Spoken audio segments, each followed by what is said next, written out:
Salut les amis, ça faisait un petit moment que j'avais pas fait de vidéo et on est reparti. Je vais vous présenter le massacre du gang Enfield, qui est de mes gros coups de cœur du mois de juillet.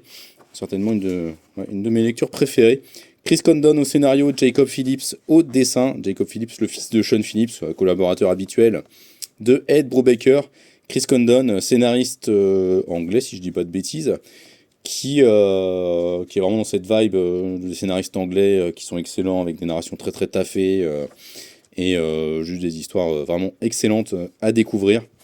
Le massacre du Gang Enfield, c'est un western qu'on pourrait qualifier de western crépusculaire, qui réfléchit à la fin des cow-boys, puisqu'ici donc on va suivre ce fameux gang qui est accusé à tort d'avoir buté quelqu'un et qui va donc se retrouver à être massacré par toute une ville et surtout les services de l'ordre. C'est très intéressant en fait à plusieurs degrés, déjà parce que ça raconte un peu la déformation de la vérité quand ça arrange bien les autorités.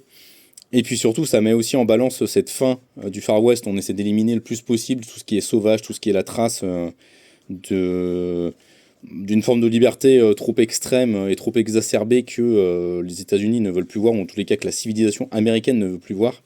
Et donc c'est très intéressant de ce point de vue-là, parce que le massacre est à la fois sur le plan physique, mais aussi sur le plan de la réputation et sur le plan d'un espèce d'effacement en fait, de l'histoire de ce gang. Ce que vont nous montrer en fait ces faux articles de journal à chaque fin de chapitre. C'est très intéressant parce que ça offre vraiment le vrai regard et le vrai discours en fait du récit. Et donc ça c'est vraiment passionnant de ce point de vue-là, je trouve. C'est hyper bien fichu. Et puis après, au niveau des dessins, ça pète. Au niveau de la narration, c'est hyper bien foutu. Enfin, vraiment, on se prend des claques, on lit le truc en étant impliqué et immergé dans l'histoire d'une façon assez formidable par Chris Condon. Et donc, c'est vraiment impeccable. Un excellent récit à soutenir chez Delcourt Comics et je vous encourage vraiment à le soutenir. Parce que Chris Condon et Jacob Phillips avaient réalisé une série précédemment qui s'appelait Texas Blood. Et cette série-là n'avait pas du tout marché chez Delcourt. Il y avait juste eu un tome et ça avait été un flop, hein, faut dire ce qui est.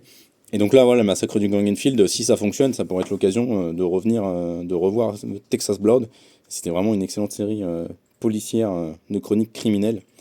Vraiment excellente. Et là, le massacre du Gang Enfield, si vous aimez le western, mais aussi si vous aimez surtout le thriller, franchement, foncez dessus parce que vous n'allez pas du tout regretter votre lecture, je vous le garantis. Surtout que c'est un récit complet en plus, donc pas besoin de s'embêter avec d'autres tomes à suivre. Ciao!